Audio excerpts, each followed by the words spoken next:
सुप्रभात प्यारे बच्चे। आज हम देखते हैं अपना हिंदी का एक पाठ। उसका नाम है श्रद्धा और प्रयास। प्रयास का मतलब है मेहनत, श्रद्धा का मतलब है आदर। श्रद्धा और प्रयास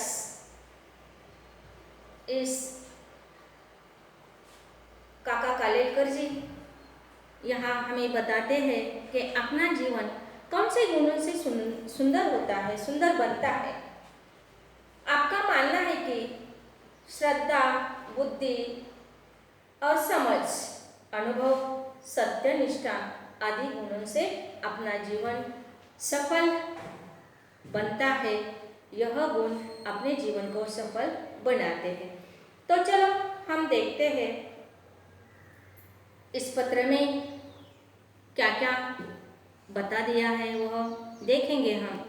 चिरंजीव प्यारी पुत्री शांति, शांति को पत्र लिखा है। तारीख है 21/12/67 का पत्र यह उनको मिला था। इसमें भी अपना कोई विचार, अनुभव या निर्णय नहीं है। एक ही विषय का उल्लेख है। जो कुछ भी हम करें समझ बुझ कर करें, यह नसीहत अच्छी है। परम पूज्य बापू जी भी कहते थे कि मनुष्य का जीवन कर्ममय तो होना चाहिए, किंतु साथ साथ विचार भी हो। हम जो भी कर्म का मतलब है काम, जो भी हम काम करेंगे वह विचार पूर्वक करना चाहिए। यह महात्मा गांधी जी भी कहते थे। बापू जी के जर्मन जो दोस्त कैलेनबैक, यह बापू जी के दोस्त का नाम है। बापू जी से कहते थे, आपके हर एक काम के पीछे स्पष्ट विचार।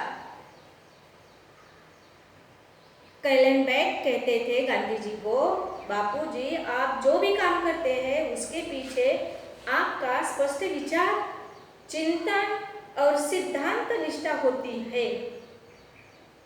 क्षण क्षण ऐसी नित्य जागरूकता देखकर हम आश्चर्यचकित होते हैं।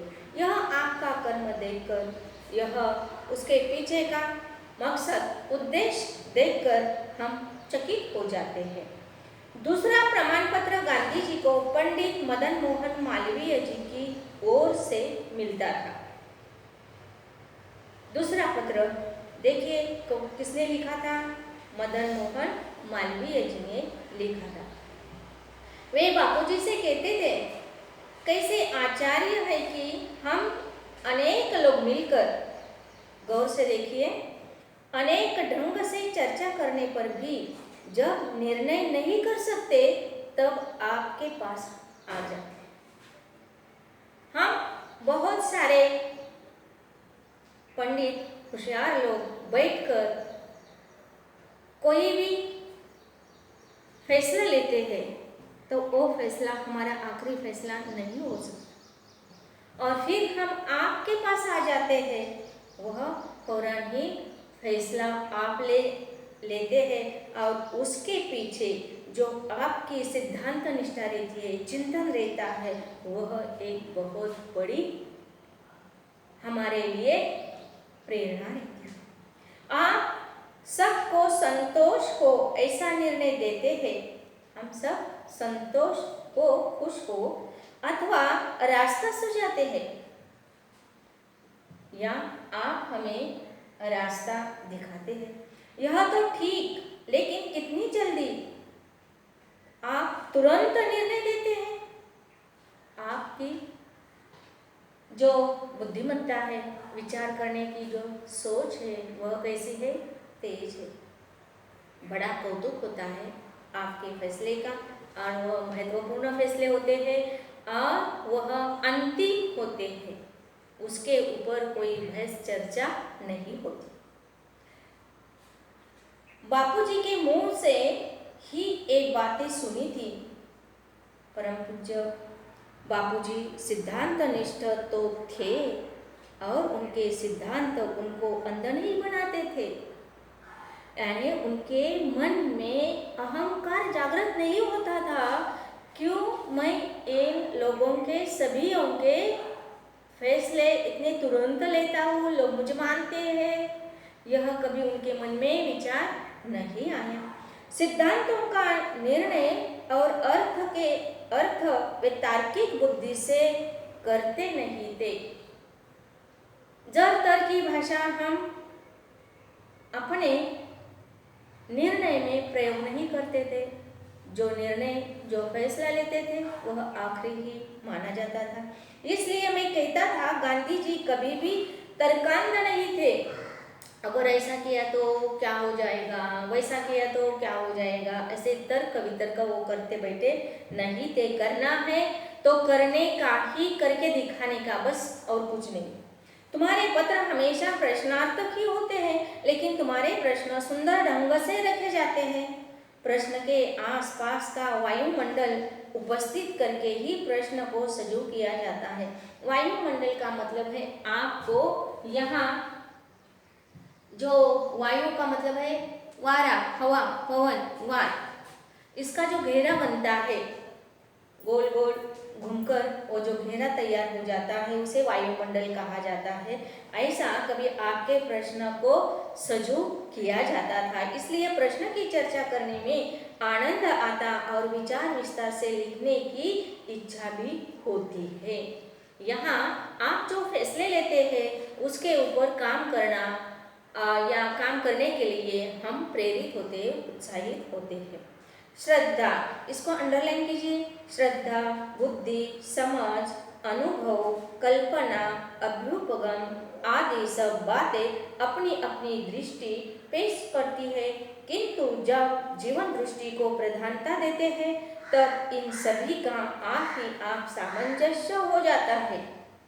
यानी जब भी गांधी जी ऐसा निर्णय लेते थे, फैसले करते थे, तो सामने वालों को, सभी को वह पसंद आते थे, उसके ऊपर और कुछ नहीं हो जाता था। जीवन ही एक ऐसी सर्वमंगलकारी तत्व है, जीवन ही ऐसा एक सर्वमंगलकारी पवित्र तत्व है जिसमें सब शुभ दृष्टियों का अभयदान है। हम सोचते समय या विचार करते समय हमने होकारार्थी पॉजिटिव थिंकिंग रखना जरूरी है। सामंजस्य और समन्वय ही जीवन का सच्चा व्याकरण है। यानी सामंजस्य से, सहनशीलता से, समंजसता से जब हम फैसले लेंगे तभी हम यशस्वी हो जाएंगे। बहस करते हुए बैठे तो कुछ रास्ता निकल सकता है क्या? लड़ना झगड़ना, शब्दों को शब्द लगता है और आगे बढ़ जाता है, उसमें से कुछ निर्णय नहीं लिया जाता। तो उसके अलावा आप पॉजिटिव थिंकिंग अगर दिल में रखते हैं और काम करते हैं तो 100% काम यशस्वी हो सकता है। उन्नत जीवन के लिए मनुष्य को बुद्धि के आगे जाना है। देखिए कितना बड़ा यह वाक्य उन्होंने हमें बता दिया है। उन्नत जीवन के लिए अगर मनुष्य को अपना जीवन प्रगत करना है, विकसित करना है, तो तुम्हारी बुद्धि या दिमाग लगाने की जरूरत नहीं है। तुम काम करते चलो, मेहनत करते चलो, नतीजा मत देखो और उसके बारे में मत सोचो।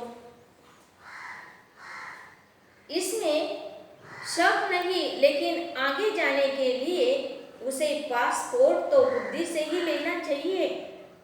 आप अपनी बुद्धिमत्ता इस्तेमाल कीजिए, प्रयोग कीजिए, लेकिन अपने बुद्धि के सामने झुको मत। उसके आगे जाने का रास्ता बुद्धि को ही पूछना है और आगे जाना, अपना विकास करना, यह बुद्धि को साथ लेकर ही जाना है, लेकिन बुद्धि ज़्यादा लगाने की नहीं।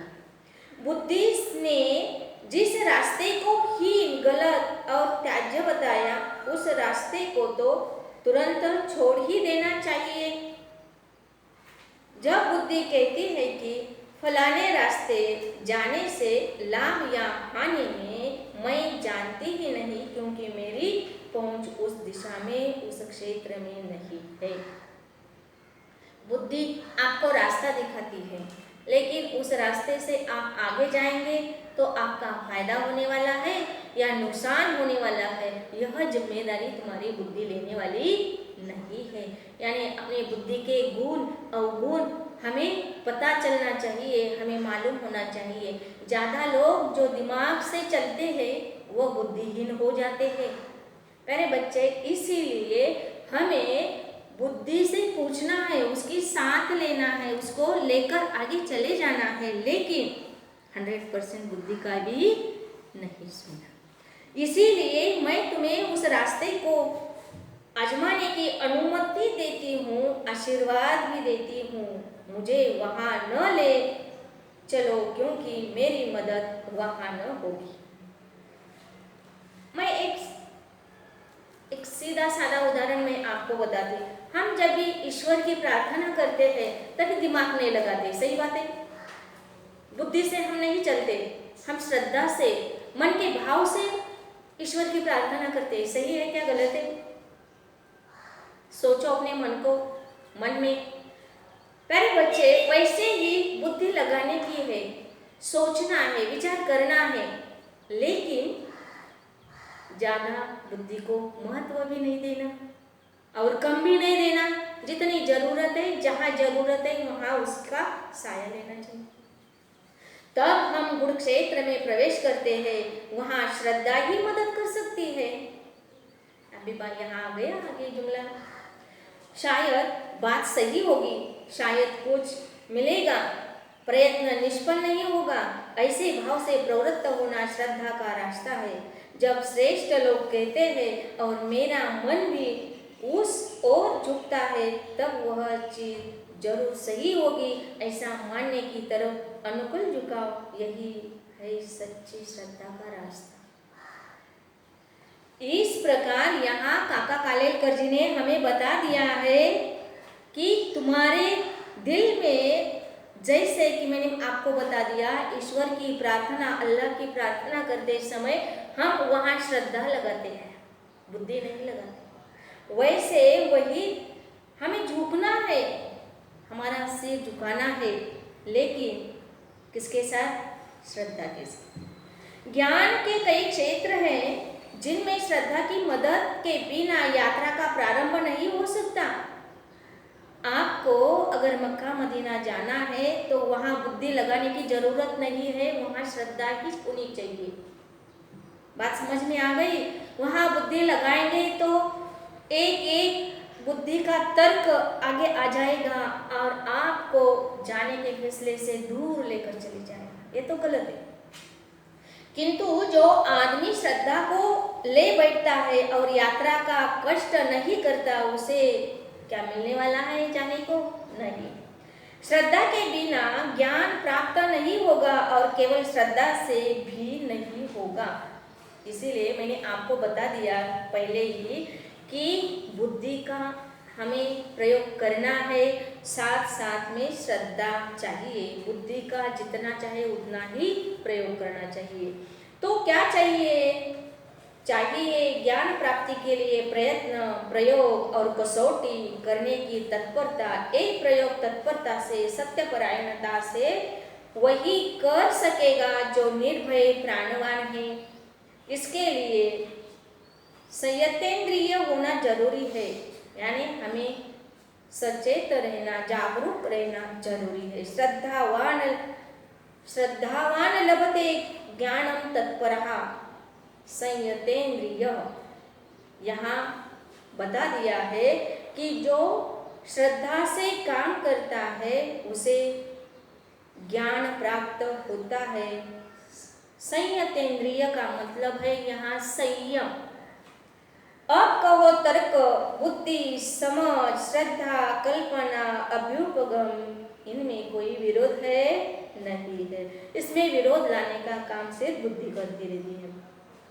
मनुष्य के अनुभव और साक्षात्कार भी एकांगी हो सकते हैं और वचन सत्य होते हुए भी सत्य को पूर्ण रूप से व्यक्त करने में असमर्थ भी हो सकते हैं। इसीलिए धर्म ग्रंथों का, यहाँ देखो, बहुत बड़ा उदाहरण उन्होंने बता दिया है।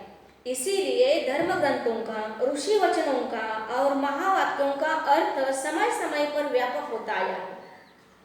जो उन वाक्यों में सोचता है उसे ही उसके अर्थ पता चलते हैं। अंतिम सत्य अर्थात परम सत्य समझने में भी क्रम विकास पाया जाता है। जहाँ अति श्रद्धा है वहाँ गुरु के वचनों का व्यापक अर्थ करते भी शिष्य डरता है। आपको मैंने बहुत बार बता दिया है, अच्छे रास्ते से जाने के लिए एक अच्छे गुरु की जरूरत होती है। उसी प्रकार यहाँ यह उदाहरण दे दिया है।